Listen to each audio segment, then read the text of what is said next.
말씀은 신약성경 요한복음 8장 2절에서 11절까지의 말씀입니다. 아침에 다시 성전으로 들어오시니 백성이 다 나오는지라 앉으사 그들을 가르치시더니 서기관들과 바리새인들이 음행 중에 잡힌 여자를 끌고 와서 가운데 세우고 여자께 말하되 선생이여 이 여자가 간음하다가 현장에서 잡혔나이다. 모세는 율법에 이러한 여자를 돌로 치라 명하였거니와 선생은 어떻게 말하겠나이까? 그들이 이렇게 말함은 고발할 조건을 얻고자 하여 예수를 시험함이러라. 예수께서 몸을 굽히사 손가락으로 땅에 쓰시니 그들이 묻기를 마지 아니하는지라. 이에 일어나 이르시되 너희 중에 죄 없는 자가 먼저 돌로 치라 하시고 다시 몸을 굽혀 손가락으로 땅에 쓰시니 그들이 이 말씀을 듣고 양심의 가책을 느껴 어른으로 시작하여 젊은이까지 하나씩 하나씩 나가고 오직 예수와 그 가운데 섰는 여자만 남았더라. 예수께서 일어나사 여자 외에 아무도 없는 것을 보시고 이르시되 여자여 너를 고발하던 그들이 어디 있느냐? 너를 정죄한 자가 없느냐? 대답하되 주여 없나이다. 예수께서 이르시되 나도 너를 정죄하지 아니하노니 가서 다시는 죄를 범하지 말라 하시니라. 아멘. 오늘 하나님께서 저는 요즘 이 말씀을 많이 생각을 하면서 지내고 있습니다. 갈라디아서 5장 1절에 주셨던 사도 바울의 선언, 다시는 종의 멍에를 매지 말라라는 이 말씀에서 자유의 초대를 들은 다음부터 지난 주일에도 제가 자유에 대한 말씀을 드렸지만 이 자유에 대한 말씀을 많이 묵상을 합니다. 우리가 누리는 자유는 어떤 것일까라는 생각을 많이 하게 됩니다. 우리가 수요일 수요 찬양 예배마다 믿음의 여인을 묵상을 하고 있는데 그래서 오늘 제가 의도적으로 이 자유를 누린 여인이 누가 있을까라고 생각을 하다가 오늘 요한복음 8장에 이 간음한 여인에 대한 이야기를 떠올리게 되었습니다. 오늘 봉독한 이 말씀은 요한복음에서 유명한 말씀이죠. 간음하다가 현장에서 붙잡혀온 여인이 예수님 앞으로 사람들에게 끌려옵니다. 이 이야기를 한번 생각을 해보면 현장에서 붙잡혔으면 분명히 상대방 남자도 있었을 텐데 이 남자는 온데간데 사라지고 유독 이 여자만 결국은 희생양으로 끌려온 것이죠. 유대 종교 지도자들은 이 여성을 사람들의 한가운데에 세웁니다. 여러분, 이 여성의 마음이 어떠했을지를 우리가 한번 상상을 해보아야 합니다. 간음한 현장에서 붙잡혀온 그 수치스러움, 그리고 수많은 사람들 앞에 세워져 있는 그 모멸감, 그리고 앞으로 무슨 일이 펼쳐질지 모를 두려움, 이것이 이 여인의 마음을 온통 사로잡고 있는 생각입니다. 그런데 오늘 본문을 읽어보면 이 여인의 이런 마음을, 수치심이나 두려움을 이해하는 사람들은 없는 것처럼 보입니다. 그저 사람들은 불륜 스캔들을 향해서 사람들이 모두 가지고 있는 그 천박한 호기심, 그것으로 바라보던지 아니면 서기관들과 바리새인들은 이 여인을 이용해서 예수를 고발할 건수를 찾으려고 이용하고 있는 것뿐입니다. 이 종교 지도자들의 생각은 이렇습니다. 율법에서는 간음하다가 현장에서 잡힌 여인을 돌로 치라고 하는데 과연 사랑을 목숨처럼 강조하는 이 예수라는 사람이 이 여인에게 돌을 던질 것인지 예수를 시험할 좋은 건수를 잡았다고 생각을 하는 것입니다. 지금 이 모습이 종교 지도자들이 보여주고 있는 사악함입니다. 한 여인의 수치심과 생사가 달려있는 문제 앞에서 이들은 종교라는 허울 아래에 숨어있는 예수를 시험하고자 하는 생각에 가득 차 있는 사악한 생각밖에는 하지 못합니다. 사람이 이런 존재이죠. 사람은 자기의 욕심이나 목표에 사로잡히게 되면 다른 사람들의 상처나 아픔은 눈에 보이지를 않습니다. 그 사람을 오로지 자신의 목표를 위해서 이용할 대상으로만 생각을 합니다. 우리는 사람을 바라볼 때에 그 사람의 마음속에 있는 아픔을 볼 수 있는 눈을 가지고 있어야 합니다. 브래넌 매닝이라는 사람이 쓴 아바의 자녀에 이런 이야기가 있습니다. 아주 유명한 어떤 분이 주일 아침에 뉴욕의 지하철을 탔습니다. 아침에 지하철이니까 사람들이 많지도 않은 그곳에 갑자기 어떤 남자가 아주 어린 아이들을 데리고 탔는데, 이 어린 아이들이 1분도 안 되어서 지하철을 난장판으로 만들어 버렸습니다. 애들이 통로를 내달리고 바닥에 엎드려서 씨름을 하고 시끄럽게 소리를 질렀습니다. 그래서 이 유명한 이분이 도무지 참다 못해서 애 아빠에게 아무런 조치도 하고 있지 않은 것에 화가 나서 이렇게 이야기를 했습니다. 애들에게 좀 와서 자리에 앉으라고 좀 하십시오. 그랬더니 애들 아빠가 이렇게 대답을 했습니다. 어떻게 하기는 해야겠는데 어떻게 해야 될지 모르겠습니다. 지금 저희는 병원에서 오는 길인데 애들 엄마가 몇 시간 전에 세상을 떠났습니다. 제가 어떻게 해야 될지 모르겠습니다. 이 말을 듣고서 아이들을 진정시켜 달라고 했던 이 사람이 자신이 너무나 부끄러워지는 것을 생각을 했습니다. 그 사람의 아픔을 우리가 볼 수 있다면 우리의 생각은 많이 달라지게 됩니다.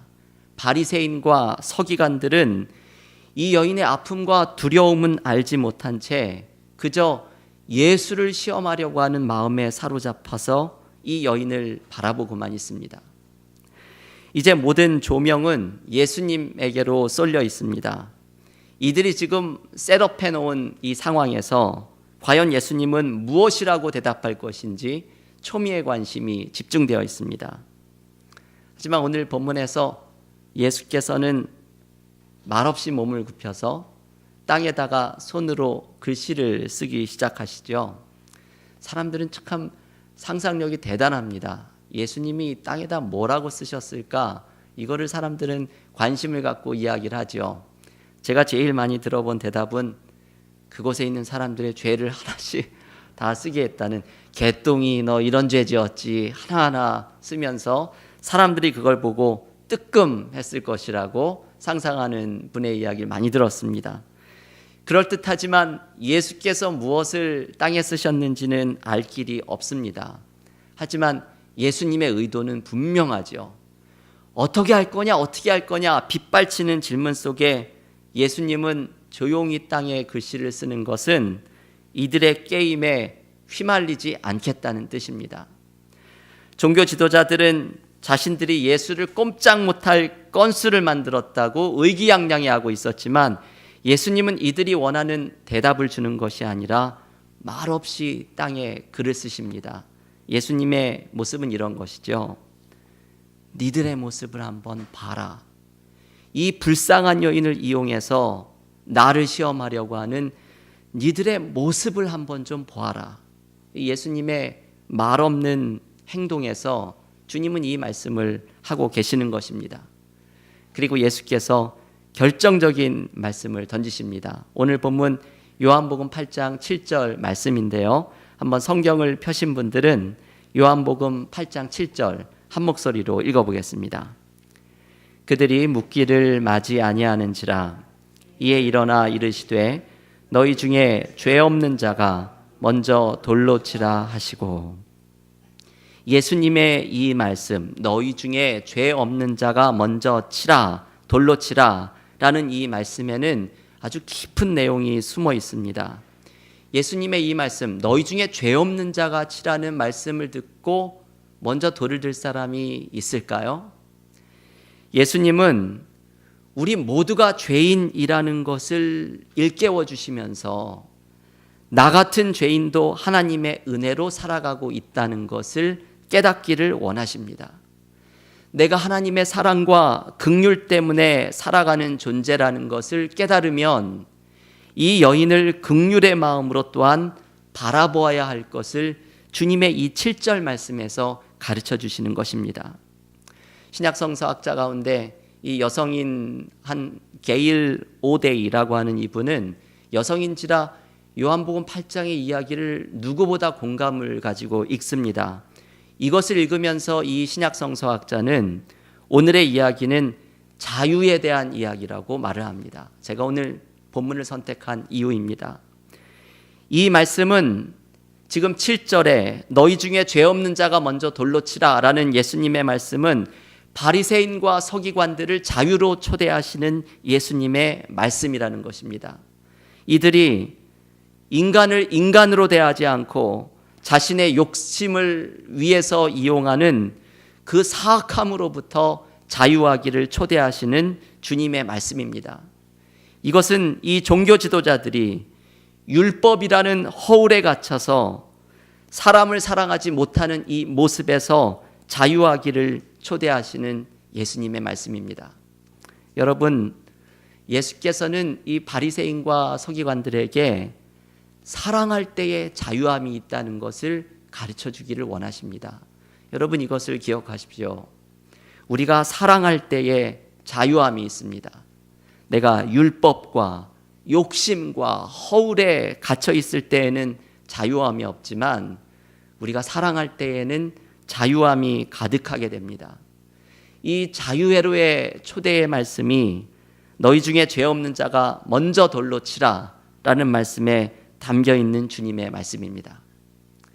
제가 한 책에서 한국의 어떤 연세가 많으신 여자 목사님이 아버지에 대한 이야기를 쓴 것을 읽어보았습니다.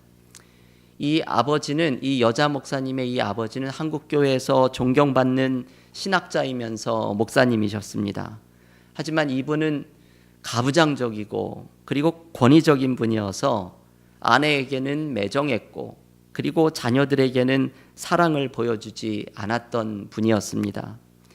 이 아버지 목사님은 가정을 돌보는 일은 세속적인 일이라고 등한시했고 그래서 오직 연구하고 책 쓰는 일, 교회 일에만 몰두하다가 정작 아내와 아이들에게는 적지 않은 상처를 주게 되었습니다. 그래서 아버지가 돌아가시기 전에 이 자녀 중에 이 글을 쓴 따님이, 목사님이 된 그 따님이 아버지가 자녀들과 진정으로 화해했으면 좋겠다 하는 마음으로 장문의 편지를 아버지에게 보내었습니다. 아버지가 어떤 잘못한 일을 하셨는지, 비록 밖에서는 존경받는 분이었지만 가족들에게는 어떤 상처를 주었는지, 그리고 가족들에게 이 한마디 해주시기를 간곡히 부탁합니다. 용서해라, 내가 사랑한다. 이 말 한마디를 꼭 해주시기를 장문의 편지를 아버지에게 보냅니다. 그런데 아버지가 답장을 보내셨는데 아버지도 한마디의 말씀을 하셨죠. 용서해라 라는 말이 아니라 딸에게 회개해라 라는 한마디를 쓰시면서 그러면서 다음에 성경 구절을 같이 적어 보내셨다고 합니다. 출애굽기 21장 17절 말씀, 자기의 아버지나 어머니를 저주하는 자는 반드시 죽일지니라. 이게 아마 이 따님은 이 편지를 봤는데 우리처럼 실소가 나지는 아마 않았을 것 같습니다. 이 목사님, 저는 이분이 누군지 모릅니다. 어쩌면 찾아보면 누군지 알 수 있을지 모르지만 찾으려고 하지도 않았습니다. 이분은 존경받는 신학자이고 목사님일지는 몰라도 적어도 사랑으로 자유함을 누리고 있는 분은 아닙니다. 이분에게는 성경 말씀이 율법처럼 적용하는 것이고 사랑보다는 신학적인 지식이 앞서고 있는 분입니다. 우리가 진정으로 다른 사람을 사랑할 때에 율법이나 오름이나 신학적인 지식을 넘어서는 진정한 자유를 경험하게 됩니다. 우리도 사랑할 때 누리는 이 자유가 우리 모두에게 넘치기를 간절히 기원합니다. 무리가 주님의 이 말씀을 듣고 돌을 내려놓고 사라집니다. 그리고 예수님과 이 여인만 남게 됩니다. 두려움에 떨고 있는 이 여인에게 예수께서 오늘의 본문을 마치는 마지막 말씀을 하십니다. 요한복음 8장 11절, 한번 성경을 펴신 분들 요한복음 8장 11절을 함께 읽겠습니다. 대답하되 주여 없나이다. 예수께서 이르시되 나도 너를 정죄하지 아니하노니 가서 다시는 죄를 범하지 말라 하시니라. 아멘. 예수님의 이 말씀 또한 자유의 초대의 말씀입니다. 예수님의 이 자유의 초대는 지금은 여인을 향해서, 가늠한 여인을 향해서 이 초대를 하십니다. 오늘 본문에서 돌을 던질 수 있는 유일한 자격을 가지고 있는 분은 바로 예수님 한 분입니다. 하지만 예수께서는 이 여인에게 돌을 던지는 것이 아니라 무조건적인 용서를 여인에게 선언합니다. 나도 너를 정죄하지 아니하노니, 이 말씀이죠. 나도 너를 정죄하지 아니하노니. 주님의 이 사랑이 여인을 모든 속박과 사슬로부터 해방시킵니다. 여러분, 이런 경험 하신 적이 있죠? 누군가를 책망하고 바로잡고 올바르게 가르치는 것으로 이 사람이 변할 수 있다고 생각하지만 사람을 가장 근본적으로 변화시키는 것은 바로 사랑이라고 하는 힘입니다. 저도 어릴 때의 중고등학교 시절, 지금도 기억이 나는 일이 있습니다. 무슨 잘못을 했는지는 잘 기억이 나지 않은데 제가 잘못한 것이 저희 아버지한테 딱 걸려가지고, 저희 아버지가 굉장히 엄한 분이셨죠. 아버지가 불호령을 내릴 것이라고 이렇게 마음속에 겁을 잔뜩 먹고 마음의 준비를 하고 있는 저에게 너무나 놀랍게도 아버지께서 부드럽게 다시는 그러지 말아라. 그게 어떤 사랑한다는 말보다 더 사랑한다고 말씀하시는 것 같이 느껴지는 순간이었습니다. 그 말씀을 하시고는 두 번 다시 말씀조차 하지 않으시고 저를 용서해 주시는 아버지의 모습을 보면서 저에게는 지금도 제일 먼저 떠오르는 아버지의 모습이 야단치는 아버지의 모습보다 부드럽게 감싸주셨던 아버지의 그 모습이 저에게 가장 떠오르는 아버지의 모습입니다. 지금도 생생하게 기억하고 있는 이 아버지의 모습은 사랑이 다른 사람을 변화시킨다, 사랑이 다른 사람을 변화시키는 힘이다 라는 것을 실감하게 해주는 사건입니다. 예수께서 여인에게 건넌 이 말씀, 나도 너를 정죄하지 않는다 라는 사랑은 여인을 죄의 사슬로부터 완전하게 해방시킵니다. 예수님의 이 사랑은 여러분, 우리를 향해서도 주어져 있는 것입니다. 십자가에 나타난 주님의 사랑으로 인해서 우리는 죄와 죄책감으로부터 완전하게 해방되는 자유를 경험합니다. 십자가에 나타난 사랑이 나를 죄와 죄책감으로부터 완전하게 해방시킨다는 이 말씀은 결국은 이 요한복음 8장의 가늠한 여인이 나라고 하는 것을 발견합니다. 오늘의 이야기를 다 읽고 나면 이 가늠한 여인이 받은 은혜가 바로 십자가에서 흘러나온 나를 향한 은혜라는 것을 기억합니다. 오늘 이 저녁에 우리가 이 십자가의 사랑을 붙잡고 나아가야 합니다. 십자가의 사랑 속에서 나의 죄와 죄책감이 완전하게 해방된 자유가 주어진 것을 은혜로 붙잡고 나아가는 우리가 될 수 있기를 기원합니다. 여러분, 예수님의 말씀은 여기에서 그치지 않습니다. 마지막 말씀을 하나 묵상을 해야 하죠. 이 자유를 유지하기 위해서는 예수님의 뒤따라오는 말씀을 기억해야 합니다. 요한복음 8장 11절 마지막에 있는 말씀이죠. 가서 다시는 죄를 범하지 말라. 이것이 자유를 지키는 방법입니다. 여러분, 이 여인이 만약에 돌아가서 다시 간음의 관계로 돌아간다고 한다면 이 여인의 자유는 지켜지지 않습니다. 예수께서는 자유를 지키는 방법을 아주 단호하고 분명하게 말씀합니다. 그것은 새로운 삶을 살아가는 것입니다. 어떤 분께서 저에게 이런 말씀을 나누어 주셨던 분이 있습니다. 누군가와 부적절한 관계에 있었던 분이시죠. 이 관계를 청산하고자 노력을 하셨던 분입니다. 그런데 그 관계를 청산하고 한참이 지난 후에 그 사람으로부터 다시 전화가 걸려왔습니다. 그것을 받았던 저에게 말씀을 하셨던 이분께서 온갖 생각이 마음속에 다 돌아갑니다. 아주 오랜만에 받은 이 전화에서 느끼는 반가움이 있기도 하고, 그 오래전에 있었던 그것을 끝냈던 그 안도감이 다시 불안함으로 찾아오는 것을 경험하고, 그리고 이분이 오랜 이 전화를 받고서 마음속에 씨름을 하다가 결국은 전화해서 만나기로 한 약속을 의도적으로 펑크내고 일체의 모든 연락을 끊게 되었다고 이야기를 합니다. 그러면서 저에게 나누어 주시는 이 말씀, 그 관계로 돌아가지 않은 것에서 누렸던 자유에 대해서 저에게 나누어 주셨던 것이 지금도 기억이 납니다. 예수께서 우리를 용서하신다는 이 엄청난 자유의 선언을 경험한 우리들은 이 자유를 유지하는 방법은 새로운 삶을 살아가는 것입니다. 우리를 죄와 죄책감의 사슬에 묶어놓았던 이전의 삶으로 돌아가지 않는 것입니다. 그런데 얼마나 많은 사람들이 어리석게도 이 죄와 죄책감의 사슬에 묶여있던 그 삶으로 되돌아가는 어리석음을 범하는지 모릅니다. 예수께서 우리에게 말씀하시는 자유를 지키는 이 마지막 방법, 가서 다시는 죄를 범하지 말라. 나에게 선포된 은혜를 붙잡고 이전의 삶을 청산하고 새로운 삶을 살아가는 것, 이것이 자유를 누리면서 살아가는 방법입니다. 교회 여러분, 오늘 이 요한복음 8장의 말씀에 담겨 있는 자유에 대한 말씀의 은혜를 누리실 수 있기를 바랍니다.